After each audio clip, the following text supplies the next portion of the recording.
Shalom, kita akan kembali melanjutkan pelajaran kita. Di kali terakhir saya berbicara tentang bagaimana itu istirahat. Nah, sekarang kita akan memulai dari Kejadian pasalnya yang kedua. Nah, saya akan mulai dengan memberikan kepada saudara Kejadian 2 ayat yang ke-15. Mari kita buka Kejadian 2 ayat yang ke-15. Di Kejadian 2 ayat yang ke-15 itu dikatakan, Tuhan Allah mengambil manusia itu dan menempatkannya dalam Taman Eden untuk mengusahakan dan memelihara taman itu. Nah, saudara-saudara, setelah kita belajar sistem, kemudian kita belajar pola, kemudian kita belajar sesuatu yang tersingkap dari sistem kerajaan Allah itu, bahwa kita Tuhan menguduskan kepada kita istirahat supaya kita saling menikmati dengan Allah. Sekarang kita lihat bagaimana Tuhan itu menerapkan apa yang Dia tetapkan pada sistem yang saya sebut sebagai sistem berkat, ya kan? Kalau saudara ingat pelajaran lalu, ada dalam salah satu sistem kerajaan Allah itu ada namanya sistem berkat. Apa itu sistem berkat? Berkat itu adalah sistem di mana Tuhan mempercayai manusia. Nah, makanya saudara bersyukur jadi Kristen. Bukan bersyukur jadi Kristen, bersyukur percaya kepada Tuhan Yesus. Kenapa saudara-saudara? Karena waktu saudara percaya kepada Tuhan Yesus, saudara itu selalu punya kesempatan untuk mendapat kepercayaan dari Tuhan. Coba saudara pikir-pikir ulang itu, kata mendapat kepercayaan. Dewasa ini saudara yang paling susah dalam interaksi sosial kita itu yang namanya kepercayaan. Mempercayai orang dan percaya sama orang itu sama susahnya. Mempercayai orang dan dipercayai oleh orang itu sama susahnya, saudara. Sama susahnya. Sama susahnya ketika kita harus mengolah berita-berita di internet. Saudara lihat kan bagaimana sekarang itu teknologi AI telah memungkinkan dipakai secara negatif, di mana teknologi ini dipakai juga untuk menyebarkan berita-berita hoax yang kelihatannya benar. Seperti dalam kejadian-kejadian baru-baru ini. Wah, itu dipakai saudara-saudara. Jadi makanya saudara mempercayai seseorang dan menjadi orang yang dipercaya, itu adalah pekerjaan yang berat, saudara. Berat sekali itu. Tetapi saudara, tidak, kalau kita hidup dalam sistem kerajaan Allah, maka kerajaan Allah, di sistem kerajaan Allah ini memungkinkan kita membuka selebar-lebarnya sebuah kesempatan di mana Tuhan mempercayai. Sekali lagi saudara ingat bagaimana saudara bisa hidup sampai hari ini. Sekali lagi saudara ingat apa saja yang saudara miliki pada saat ini. Semua itu adalah bentuk-bentuk kepercayaan Tuhan. Nah, ini yang harus kita ingat, ya. Kemudian di Kejadian 2 ayat 15 itu dikatakan Tuhan menempatkan manusia itu dalam taman. Sekali lagi saudara, kita harus ingat filosofi dari taman. Filosofi, kenapa manusia ditempatkan di taman? Supaya manusia semakin mengerti dan mendalami bahwa mereka sedang berada dalam sistem. Sistem yang terorganisir, dibangun dengan rapi, dan yang akan melayani hidup mereka, dan yang akan menolong mereka dalam menjalankan pemerintahan mereka di bumi.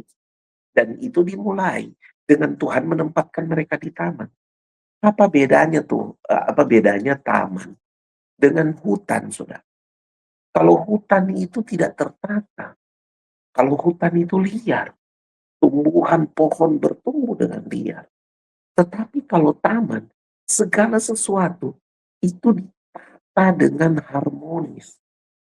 Tanaman yang berbeda-beda itu ditata dengan harmonis. Di dalam taman itu diciptakan, didesain sebuah ekosistem yang kemudian itu membantu agar taman itu dapat terpelihara dengan baik, agar taman itu dapat apa, dapat tetap tertata dengan baik. Dan dengan taman itu sangat memungkinkan untuk terjadinya pemeliharaan yang lebih baik. Karena dia sudah ditata dengan baik. Dia sudah begini, yang selanjutnya adalah taman itu direncanakan, dirancang. Itu dia. Karena dia ditata dengan baik, maka dia dirancang, dia direncanakan dengan sengaja. Saudara, Anda ini direncanakan dengan sengaja oleh Tuhan. Dan ketika Tuhan menjadikan Anda, dia menempatkan Anda pada tempat-tempat yang dengan sengaja dia telah rencanakan dan buat untuk Anda. Itu luar biasanya Tuhan. Dan tempat yang dia sediakan untuk Anda itu, kalau lihat di permulaannya, Tuhan menyediakan tempat yang telah dia tata terlebih dahulu. Wow, itu luar biasa loh saudara. Kadang-kadang kita ini ya, eh, sama dengan kita dikasih tubuh ini. Tubuh ini itu sudah ditata oleh Tuhan. Alkitab berkata bahwa ketika kita ada dalam kandungan, dia menenun kita. Tidak sembarang pemazmur memakai kata menenun. Karena proses menenun itu adalah sebuah proses detail. Wah, proses detail dan penuh kehati-hatian. Proses yang memerlukan presisi. Itu kalau sudah bicara presisi, saudara, itu sudah bicara ya presisi, detail. Itu sudah bicara yang luar biasa. Berarti ada perhatian-perhatian sampai pada hal kecil. Lihat saudara, Tuhan mempersiapkan sesuatu buat Anda. Dia mempersiapkannya dengan memperhatikan detail-detail yang kecil, sederhana. Kita bahkan tidak sadar itu ada. Tapi dia mempersiapkannya. Betapa baiknya Tuhan kita, saudara. Betapa baiknya Tuhan kita. Ayo, saudara, waktu dengar ini, saudara harusnya bisa memahami bahwa, wow, saya tidak nyangka Tuhan saya sebaik itu. Saya sendiri waktu merenungkan hal ini, saudara, saya cuma pikir begini, saya tahu engkau baik, tapi saya tidak sampai pikir bahwa kebaikanmu itu segitu-gitunya. Wow, ini luar biasa. Tuhan luar biasa. Nah, dia tempatkan manusia di taman. Nah, di taman itu apa tugasnya manusia? Nah, kita lihat kembali ayat itu. Kejadian 2 ayat 15. Nah, di dalam taman itu, Tuhan memberikan tugas kepada manusia untuk mengusahakan dan memelihara. Haleluya. Mengusahakan dan memelihara. Mari kita mulai dari kata mengusahakan. Kata mengusahakan di sini diambil dalam bahasa aslinya, yaitu bahasa Ibrani. Saudara ingat kalau perjanjian lama itu ditulis dalam bahasa Ibrani, tetapi itu teks aslinya. Tetapi kalau perjanjian baru itu teks aslinya itu adalah dalam bahasa Yunani. Nah, saudara-saudara, sekarang kita lihat kata mengusahakan dalam teks aslinya bahasa Ibraninya. Kata mengusahakan di sini itu pakai kata aubat. Dari kata aubat ini kemudian muncul, kita kemudian mengenal, dan lebih banyak orang Kristen mengenal kata ini, avoda, aboda. Nah, itu dia, aubat. Tapi di kata ini pakai kata aubat. Nah, apa itu aubat, saudara-saudara? Aubat, avoda, aboda, itu punya tiga tinjauan, tiga arti.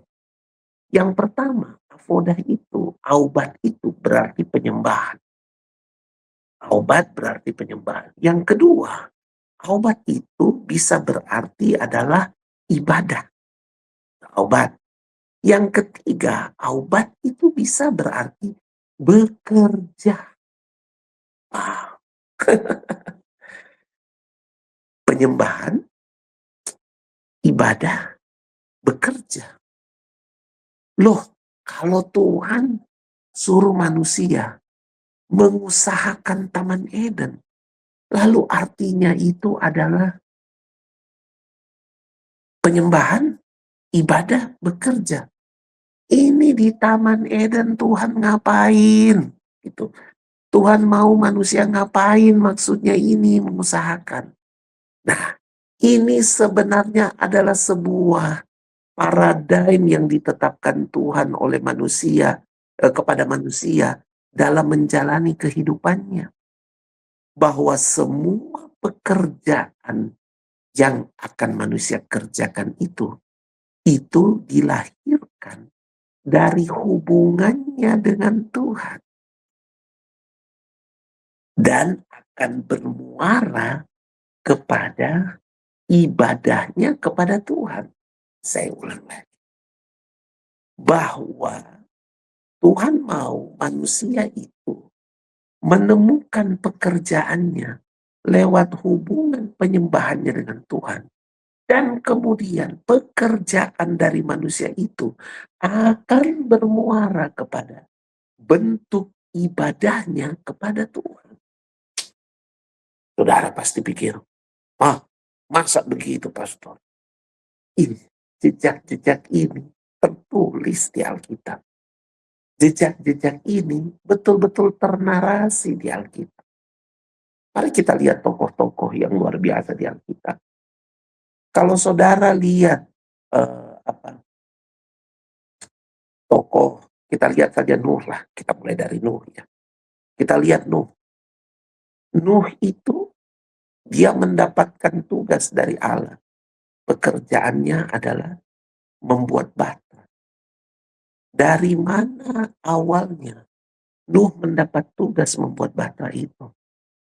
Karena dalam Kejadian pasal 6, ayatnya yang ke-8 dan ayat yang ke-9, dijelaskan Nuh mendapat kasih karunia di mata Allah.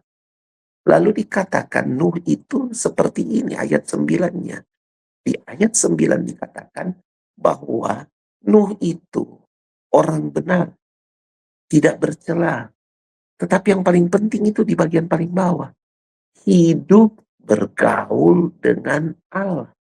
Hidup bergaul dengan Allah itu berarti begini. Nuh itu dia mendasari kehidupannya berangkat dari hubungan intimnya dengan Allah. Penyembahan. Hidup bergaul itu adalah penyembahan. Penyembahan itu jangan disikapi hanya secara konteks agama saja. Tidak, saudara-saudara. Penyembahan itu tidak dimulai dari konteks agama. Penyembahan itu dimulai dalam konteks keintiman. Makanya muncul kata bergaul. Kata bergaul ini kan dari bahasa apa ini? Bahasa apa namanya? Melayu. Bahasa Melayu. Nah, bahasa Melayu itu, bergaul itu artinya begini, saling bercampur. Wah, jadi kalau dibilang, lu hidup bergaul dengan Allah, wah itu udah saling bercampur. Itu bercampur maksudnya apa? Itu memang mereka betul-betul saling membagikan sesuatu. Iya, sudah ada kata saling di dalam. Kata bergaul itu kata saling ada dalam situ. Berarti ini bukan cuma hubungan satu arah, bukan cuma Nuh dengar Tuhan dan Nuh tidak bikin apa-apa, tapi ada pergaulan di situ. Ini Alkitab tulis loh, bahwa Nuh itu dia punya CV adalah orang yang bergaul dengan Allah. Berarti punya hubungan yang saling dengan Allah. Dari hubungan salingnya Nuh ini, kemudian Nuh itu mendapat pekerjaan dari Tuhan. Apa pekerjaan Nuh? Membuat bahtera. Nuh membuat bahtera itu butuh ratusan tahun, saudara. Butuh 100 tahun lebih untuk dia membuat bahtera. Nah, Nuh buat bahtera. Nah, dia dapat pekerjaan. Lalu kemudian, setelah pekerjaannya jadi, dia naik ke bata. Ujungnya setelah dia naik ke Batra itu adalah pekerjaannya itu menjadi bermuara kepada ibadahnya kepada Tuhan. Karena kemudian ketika Batra itu kandas di pegunungan Ararat, apa yang Nuh lakukan? Nuh membuat mezbah bagi Tuhan. Nuh membuat mezbah dan mempersembahkan korban bagi Tuhan. Dalam sejarah Alkitab ini mezbah kedua yang pernah dibuat. Mezbah pertama itu dibuat oleh Habel ya, kalau saudara ingat. Mezbah pertama dibuat oleh Habel. Nah, ini adalah mezbah kedua. Nuh membuat ikatan perjanjian dengan Tuhan. Nuh pada akhirnya memanifestasikan pekerjaannya itu dalam bentuk bahwa apa yang saya kerjakan ini merupakan ibadah kepada Tuhan. Oh, I can go on and go on tentang kisah-kisah di Alkitab, saudara-saudara. Mari kita lihat bagaimana Ishak. Wah, Ishak juga begitu. Ishak itu pekerjaannya ditemukan dalam hubungannya dengan Tuhan, sekalipun itu merupakan warisan dari ayahnya. Tetapi kemudian lihat waktu peristiwa Ishak menggali sumur, ketika dia disuruh pindah ke sana kemari, dia tidak berdebat. Dia gali aja sumur. Dia gali aja sumur. Dia kerja saja karena dia tahu dia dapat pekerjaan itu dari Tuhan. Sampai kemudian dia kemudian mendapat kelegaan di sumur yang terakhir. Dan itu menjadi tempat ibadahnya dengan Tuhan. Semua sumur-sumur itu dia namakan sebagai bentuk peribadahannya kepada Tuhan. Yakub, wah kalau kita pergi maju ke depan, kita lihat Daud, saudara. Kita lihat Saul, jangan Daud deh, mulai dari Saul. Coba lihat Saul, saudara. Saul menemukan pekerjaannya dari mana? Saul menemukan pekerjaannya oleh karena hubungannya dengan Tuhan. Dia begitu murni dengan Tuhan. Ketika Samuel menemukan dia, kemurniannya kepada Tuhan itu terbaca dengan jelas. Lalu kemudian dia dipercayakan sebagai raja. Sayangnya, Saul tidak berakhir kepada membawa pekerjaannya itu bermuara kepada ibadah. Karena apa? Karena kemudian dia melakukan ketidaktaatan kepada Tuhan. Beda dengan Daud. Seperti juga Saul, Daud itu memulainya dengan apa? Hidup bergaul dengan Allah. Penyembahannya menjadi dasar dia dipercayakan pekerjaan oleh Tuhan. Apa pekerjaan itu? Mulai dari kambing domba dulu. Di kambing domba itu, memelihara kambing domba yang cuma 2-3 ekor itu, ia membangun sebuah intensitas hubungan intim dengan Tuhan. Lalu kemudian dia dipercayakan pekerjaan yang lebih berat. Apa itu? Menjadi Raja Israel. Dan kita memang lihat, setelah Daud menjadi raja, pekerjaannya itu bermuara kepada ibadahnya kepada Tuhan. Karena setiap kali dia memutuskan sesuatu, dia selalu melakukan ibadah. Apa itu? Dia bilang sama imam, mana efod? Mana itu baju efod? Saya mau bertanya kepada Tuhan. Wah, konsultasi pada Tuhan. Dan ingat saudara, Daud adalah raja yang selalu menegakkan ibadah kepada Tuhan. Bayangkan dia membawa, ini sebenarnya kalau menurut pendapat teologi ya, Daud itu harus dihukum mati sebenarnya. Karena dia membawa tabut perjanjian keluar dari kemah suci. Dan kemudian membuat kemah sendiri buat tabut perjanjian tersebut. Harusnya dia dimarah Tuhan. Tapi tidak tuh. Tuhan berkenan. Kenapa Daud begitu? Karena Daud telah menarik sebuah esensi dari kemah suci itu. Dari tabernakel itu. Esensinya itu adalah kehadiran Tuhan. Dan dia membutuhkan kehadiran Tuhan lebih dari apapun. Itulah sebabnya saudara. Karena dia bermuara pada ibadah. Makanya Daud itu disebut Tuhan sebagai orang yang berkenan. Orang yang telah menyelesaikan kehendakku. Bayangkan saudara, dia sudah meninggal. Namanya masih disebut-sebut. Bacalah sejarah-sejarah raja-raja Israel. Raja-raja Yehuda. Baca. Setiap kali Tuhan tidak jadi menurunkan tulah. Yang paling dekat Salomo. Ketika Salomo tenggelam dalam penyembahan berhala, Tuhan marah sekali sama Salomo. Tapi dalam kemarahan, kemurkaannya itu, Tuhan menahan dirinya. Karena dia ingat orang yang sudah pergi, orang yang bahkan sudah tidak ada di bumi. Orang itu adalah Daud. Dia berkata begini, oleh karena janjiku kepada Daud, oleh karena Daud hambaku itu, aku tidak akan melakukannya saat ini dalam pemerintahanmu, tetapi nanti setelah pemerintahanmu, baru aku akan memecah kerajaan ini. Wah, oleh karena siapa saudara? Oleh karena hambaku Daud. Daud ada di mana pada saat itu? Daud sudah tidak ada. Daud sudah tidak ada di bumi. Tapi Tuhan masih mention namanya. Saya cuma bayangin saudara. Orang yang bermuara kepada orang yang melakukan ini ya, melakukan membangun dari penyembahan membawa dia pada pekerjaan menemukan dia kepada bermuara kepada ibadahnya kepada Tuhan. Orang-orang kayak begini, biar dia sudah ada di bumi, diingat terus sama Tuhan. Iya. Mungkin waktu Tuhan sedang menilik bumi, Tuhan akan ingat-ingat, wah, dulu ada hambaku di sini ini. Dia luar biasa sekali di bumi. Wah, maukah saudara jadi orang yang seperti itu? Harusnya mau ya. Itu saking sayangnya Tuhan sama saudara. Saudara tahu lah hidup Daud itu tidak sempurna. Dia jahat banget mencelakai orang yang percaya banget sama dia, Uria. Tapi saudara, itulah saya bilang, kalau kita sudah masuk dalam sistem kerajaan Allah, itu beda saudara. Nah, jadi mengusahakan itu seperti itu. Nah, kalau kita baca Efesus 2 ayat 10, saya udah bilang ini. Ini ayat selalu saya mention ulang-ulang.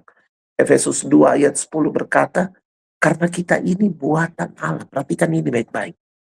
Kita ini dibuat oleh Allah. Kita ini God's handmade. God's handmade kita ini. Diciptakan dalam Kristus Yesus. Wah, itu menegaskan begini saudara.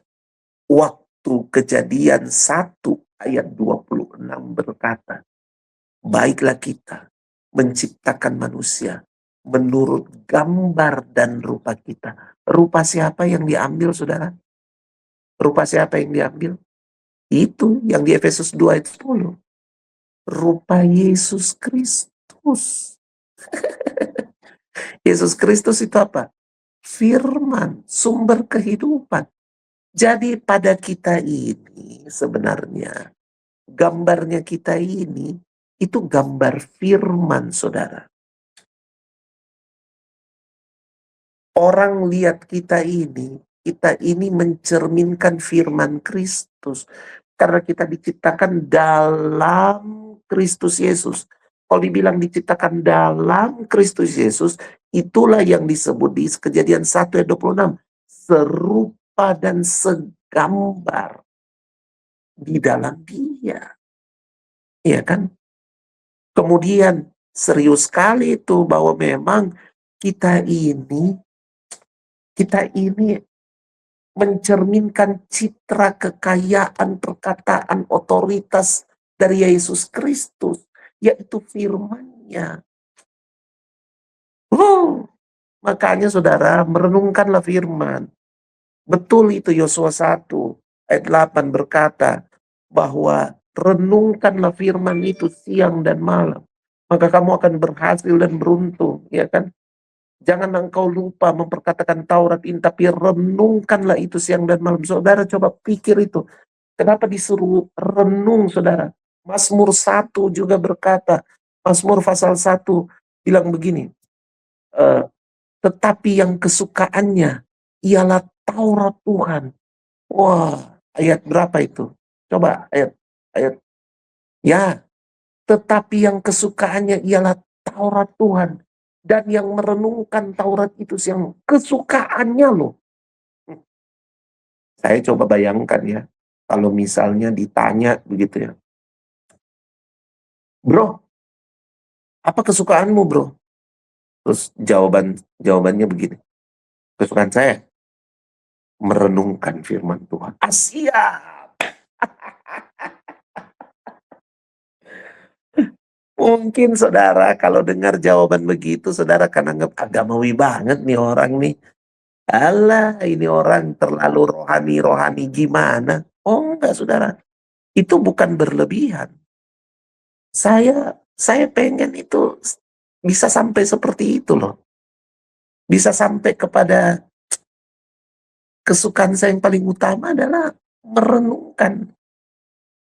Nah, ini kan merenung adalah sesuatu yang alami yang kita lakukan. Saya sudah singgung itu ya. Karena merenung itu artinya dipikirkan berulang-ulang. Cobalah anak-anak muda di sini ya, kalau lagi naksir orang begitu ya. Itu pastikan masuk dalam perenungan yang berulang-ulang terhadap orang yang ditaksir. Lalu kemudian itu membangkitkan asumsi-asumsi yang menyemangati diri kita sendiri. Ah, kayaknya tanda-tandanya nih dia nih suka nih sama gua nih. Kayaknya dia, kayaknya kalau lihat dari gestur-gesturnya nih, dia kayaknya meratin-meratin aku juga. Padahal mungkin enggak ya. Tapi karena sudah kadung direnungkan, waduh, itulah kekuatan perenungan. Kekuatan perenungan bisa menciptakan gambar. Bayangkan kalau yang saudara renungkan itu firman. Kalau saudara renungkan firman, maka itu akan menciptakan visualisasi gambar dari kekayaan perkataan dan otoritas dari firman itu. Wow, kalau kita sudah punya gambar yang seperti itu, waduh, benarlah apa yang dikatakan oleh Yakobus. Iman itu mengalahkan bukan Yakobus, 1 Yohanes. Iman yang mengalahkan dunia. Kita memiliki iman yang mengalahkan dunia. Benar itu. Karena apa? Karena kita sadar betul. Nah, saya mau begini, saudara. Saudara menyadari bahwa saudara itu punya itu tuh, sekujur tubuh saudara dari ujung kepala sampai ujung kaki. Itu terdiri dari kekayaan perkataan dan otoritas firman Kristus. Karena kamu segambar, serupa dalam Kristus, diciptakan di dalam Kristus Yesus. Nah, Paulus menajamkan kembali buat jemaat Efesus itu. Dia pakai kata diciptakan di dalam Yesus Kristus. Sebab ketika Yesus mati di kayu salib dan bangkit pada hari ketiga, dia telah membuat kemanunggalan dirinya dengan manusia, sehingga kita diciptakan kembali. Ingat ya, Paulus kemudian menyebut kita sebagai ciptaan yang baru. Kita kemudian diciptakan kembali di dalam. Kali ini sudah bukan di luar, saudara. Sudah bukan di luar. Dulu waktu awal kita diciptakan di luar. Tetapi sekarang kita diciptakan di dalam Kristus Yesus. Perhatikan baik-baik itu Efesus 2 ayat 10. Diciptakan di dalam Kristus Yesus. Nah, coba lihat lagi Efesus 2 ayat 10 itu. Efesus 2 ayat 10, diciptakan dalam Kristus Yesus. Nah, kalau kamu sudah diciptakan kembali di dalam Kristus Yesus, maka ada tujuannya. Tujuannya itu kembali lagi ke Kejadian 2 ayat 15 itu. Untuk melakukan pekerjaan yang baik. Untuk melakukan pekerjaan yang baik. Kembali kamu mengusahakan itu. Coba Efesus 2 ayat 10 dulu. Untuk melakukan pekerjaan yang baik. Yang katakan yang dipersiapkan Allah sebelumnya.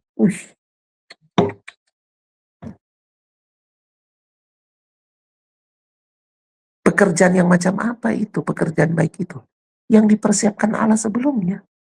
Bagaimana nemuin hal yang telah dipersiapkan Allah sebelumnya? Bagaimana cara menemukannya? Hidup dalam pekerjaan itu. Dia bilang, ia mau supaya kita hidup di dalamnya. Hidup di dalamnya. Bagaimana itu hidup di dalamnya? Kembali lagi. Mengusahakan itu berarti penyembahan, ibadah, bekerja. Berarti pekerjaan yang dia mau kita hidup di dalamnya itu bukan hanya word, Kebanyakan kita ini kan ada 2 bahasa Inggris itu, kalau ini ya, job dan work. Kebanyakan kita tenggelam di work. Kita menjadi petugas-petugas work saja. Padahal kepada kita ditetapkan job. Job itu apa? Job itu ini, sesuatu yang telah dipercayakan Tuhan dengan spesifik dalam dirimu. Dipersiapkan untukmu jauh sebelumnya. Ditemukan dengan cara apa? Ditemukan dengan cara bergaul dengan Allah. Dan ketika kamu bergaul dengan Allah, dan kamu menemukan hal pekerjaan tersebut, maka pekerjaan tersebut menjadi bentuk ibadahmu kepada Tuhan. Maka ketika kamu menemukan job, workmu itu akan menjadi manifestasi ibadahmu kepada Tuhan. Amin.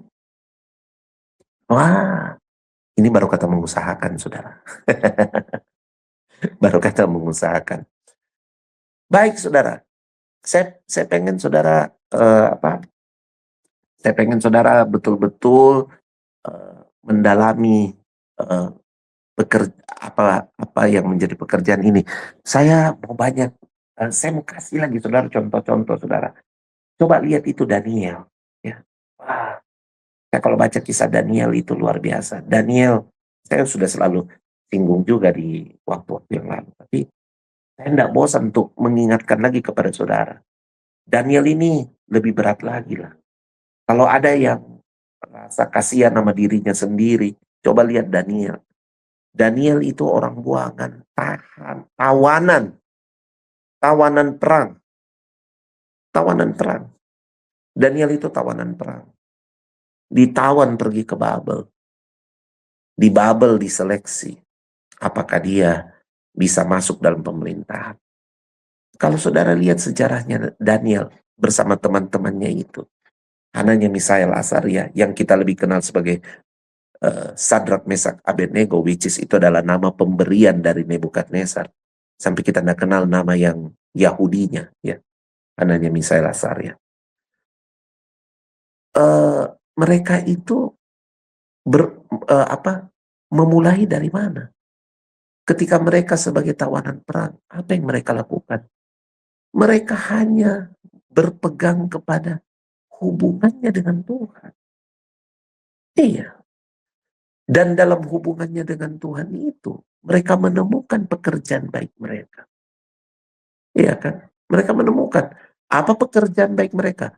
Sebagaimana yang telah dipersiapkan Tuhan jauh sebelumnya, pekerjaan baik mereka adalah menjadi orang-orang terdepan, penasehat-penasehat raja.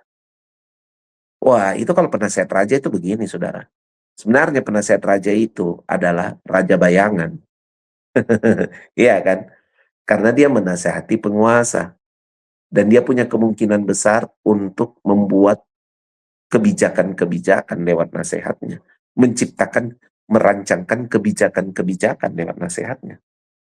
Jadi pada saat itu, sekalipun mereka bukan lagi sebuah bangsa, mereka bangsa yang ditaklukkan, tetapi lihat, waktu mereka berpegang dalam hidup keintiman dengan Tuhan, mereka menemukan work. Jadi yang pertama mereka temukan dalam hidup keintiman dengan Tuhan, jobnya mereka. Apa jobnya Daniel? Jobnya Daniel itu adalah pelihat. Pelihat itu karunia, Pak. Iya. Tapi karunia itulah job yang ditemukan di dalam. Dan kita harus bertanggung jawab itu dengan hal itu. Kalau saudara baca perumpamaan talenta, itu memberitahu kepada kita bahwa ada job yang dipercayakan Tuhan dalam kita. Nah, menemukan job itu, Daniel menjalankan jobnya. Ketika dibilang, raja tidak mampu mengingat mimpinya, maka dia bertanya pada Tuhan. Itu jobnya. Saudara, apa job kita?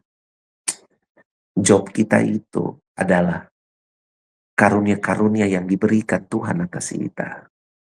Itu ditemukan dulu, dikerjakan dengan mendasarinya pada tuntunan-tuntunan Tuhan. Ketika kamu membiasakan begitu, maka Tuhan akan mempercayakan kamu lewat manusia. Tuhan akan mempercayakan kamu work. Yes, Tuhan akan mempercayakan kamu work. Nah, lihat Daniel. Ketika dia berhasil memanifestasikan jobnya, langsung Daniel mendapat work. Dia diangkat menjadi penasehat raja yang paling dipercaya. Tetapi tidak hanya mendapatkan work. Daniel telah mendorong terjadinya kebijakan yang luar biasa di kerajaan Babel. Di mana kebijakan itu adalah semua rakyat harus menghormati Tuhannya Daniel. Lihat saudara, makanya tujuan kita bukan cuma work. Kita harus menyadari ada job yang diberikan Tuhan atas kita. Itu. Nah, itu Daniel cerita luar biasa. Daniel itu kemudian menjadi penasihat raja, 4 raja. Itu kalau lagu rohaninya ya. Kan ada lagu rohani yang bilang, musim akan selalu berganti, kasih Tuhan tetap abadi. Ya kan? Musim akan selalu berganti, kasih Tuhan tetap abadi. Namun kasih tetap Tuhan abadi ya. Kasih Tuhan tetap abadi. Tapi kalau kisahnya Daniel ini, itu lagunya jadi begini. Raja-raja boleh berganti, tapi aku tetap di sini. Ah, siap. Wow, Daniel loh, sampai masa tuanya. Dan kamu lihat, sekalipun dia menua, mungkin work sudah tidak diberikan lagi ke dia. Mungkin bahkan dia sudah tidak mampu melakukan work. Tapi dia tetap produktif di dalam job. Buktinya adalah apa? Kalau kamu baca kisahnya Daniel. Malah Daniel itu jadi tajam dalam pewahyuan. Dia kemudian mendapatkan pewahyuan tentang akhir zaman. Bayangkan. Akhir zaman itu bukan kitab Wahyu, Pak Bu. Bukan baru dimulai ketika Anda membaca kitab Wahyu, Pak Bu. Kitab Wahyu itu malah banyak referring juga ke kitab Daniel. Karena akhir zaman itu dimulai dari pewahyuan Tuhan kepada kitab Daniel. Kepada Daniel. Bayangkan Daniel mendapat penglihatan yang waduh jauh sekali dari dirinya. Tapi Tuhan percayakan itu. Tuhan percayakan apa? Itu yang disebut pekerjaan yang baik yang dipersiapkan. Job. Dia mau kita hidup di dalamnya. Sampai kita berakhir. Kalau kita bergaul dengan Tuhan, kita tidak akan pernah kehilangan job. Serius ini saudara. Kenapa? Karena kita akan selalu terkoneksi dengan Tuhan, dengan alam spiritualnya. Di mana dalam koneksi tersebut, kita akan menerima pernyataan-pernyataan kepercayaan-kepercayaan dari Tuhan. Berupa penuangan isi pikir dan isi hatinya kepada kita. Penyingkapan isi pikir dan isi hatinya kepada kita. Tidakkah saudara bersemangat dengan hal itu? Aduh, kalau saya bersemangat, saudara-saudara. Bersemangat. Makanya kita tidak terlalu tua untuk hal itu, saudara. Kita tidak terlalu tua untuk hal itu. Asal kita berserah kepada Tuhan. Asal kita terhubung kepada Tuhan. Nah, saya rasa cukup untuk hari ini. Saya menerangkan tentang kata mengusahakan dulu. Nah, saudara kunyah baik-baik, renungkan dalam-dalam, supaya saudara kemudian bisa menangkap dengan lebih jernih. Saya mau berakhir dengan ada satu pertanyaan waktu saya pernah bawakan ini di satu tempat.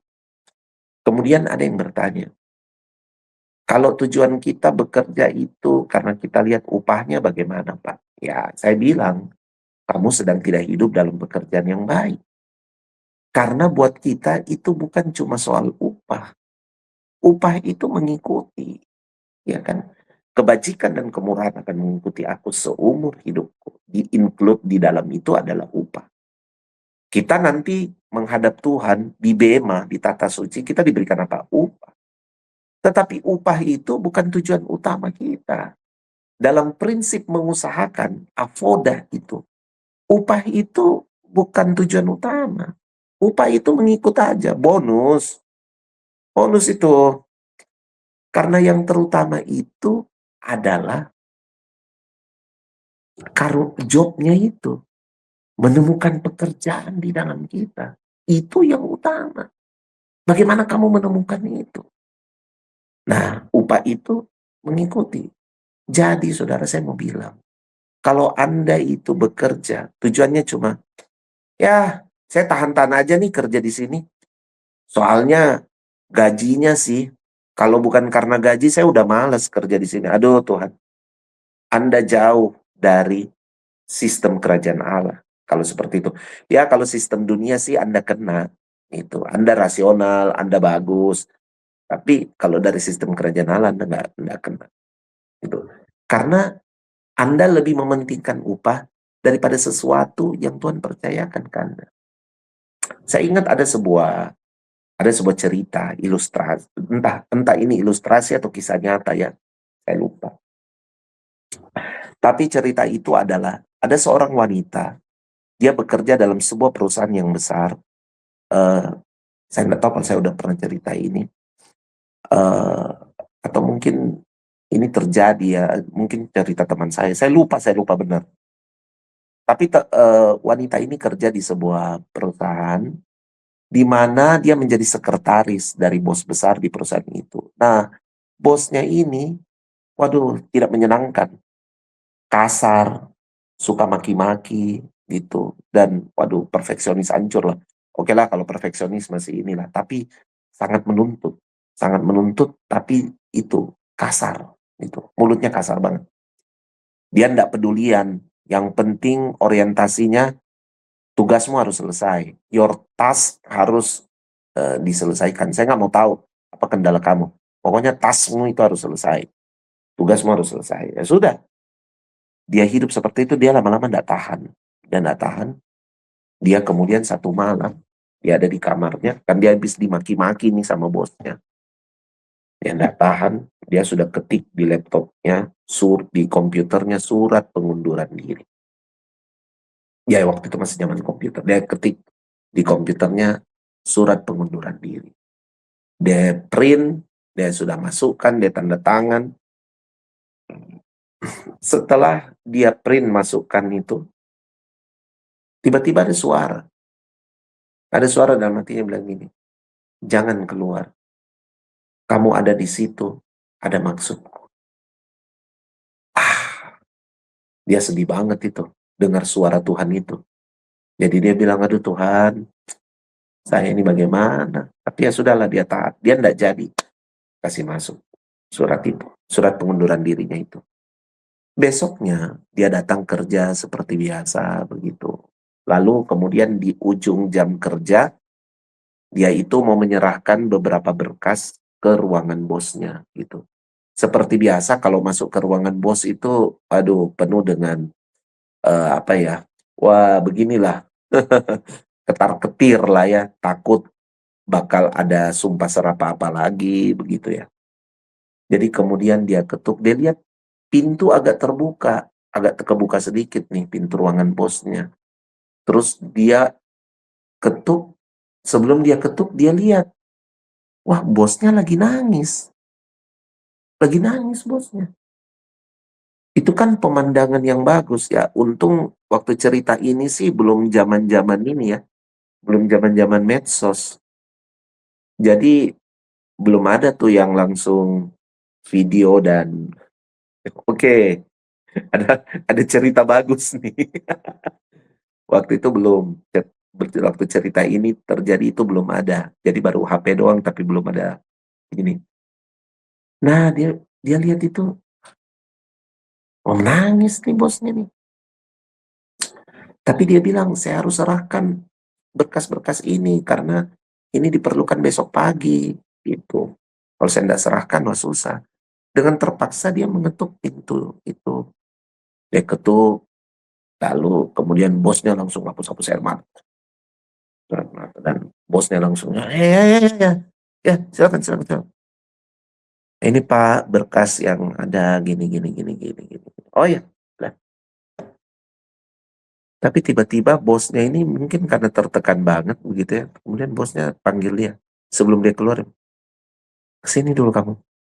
Terus bosnya bilang sama dia, bosnya tanya, "Kamu pernah nggak merasa tertekan?" Waduh, langsung dia cerita. Dia cerita cerita cerita, ujung-ujungnya Saudara, ceritanya itu jadi kesaksian, dia bersaksi tentang Tuhan yang selalu menguatkan saya, Tuhan yang nah bosnya ini bukan orang Kristen. Jadi bosnya waktu dengar itu, bosnya menangis lagi. Bosnya dijamah Tuhan. Lalu bosnya bilang begini, "Waduh, saya berterima kasih kepada Tuhanmu ya. Karena kalau bukan Tuhanmu, saya sudah kehilangan kamu. Kamu itu sebenarnya pegawai yang paling punya daya tahan yang luar biasa. Maafkan saya, maafkan saya." Bosnya minta maaf terus, yang paling lucu adalah bosnya itu berlutut minta didoakan. Terjadilah pemandangan itu. Dia tumpang tangan sama bosnya, doakan. Saudara tahu setelah kejadian itu, terjadilah sebuah kebijakan baru timbul. Kebijakan itu adalah bahwa di perusahaan itu, semua yang Kristen harus wajib mengikuti persekutuan doa yang dibuat per hari itu. Jadi sudah ada persekutuan doa di perusahaan tersebut. Bosnya sekalipun belum Kristen, tetap ikut juga persekutuan doa. Nah, yang saya mau katakan kepada saudara adalah begini. Kalau si wanita ini cuma mementingkan work, ya dia mundur lah, iya kan? Tetapi Tuhan mencegahnya. Karena apa? Ada job dari kerajaan sorga. Ada job yang dipersiapkan Tuhan sudah lama di dalam diri wanita tersebut. Jadi buat Anda yang mungkin punya cerita yang nyaris sama dengan hal ini, mungkin juga seperti kisah Alkitab ya, seperti Daniel, tanya Tuhan. Inilah kesempatan kita hidup dalam pekerjaan baik yang telah dipersiapkan Tuhan jauh sebelumnya. Mari saya mau berdoa buat saudara. Tuhan Yesus, hamba berdoa agar pengajaranmu hari ini menolong kami untuk mengidentifikasi apa yang tepat bagi kami, untuk kami bisa terjaga hidup dalam sistem kerajaan Allah, dan kemudian membuat kami bisa menemukan apa yang Tuhan telah persiapkan bagi kami jauh sebelumnya. Khususnya soal isu mengusahakan, di mana avodah kami itu adalah penyembahan, ibadah, dan bekerja. Tolong kami ya Bapa dalam sorga. Tolong semua anak-anakmu yang menyaksikan uh, seri pengajaranmu. Mereka mendapat pewahyuan daripada Tuhan, mereka dikuatkan oleh Tuhan. Terima kasih, bagimu segala pujian, hormat, dan kemuliaan dalam nama Yesus, kami sudah berdoa. Amin. God bless you.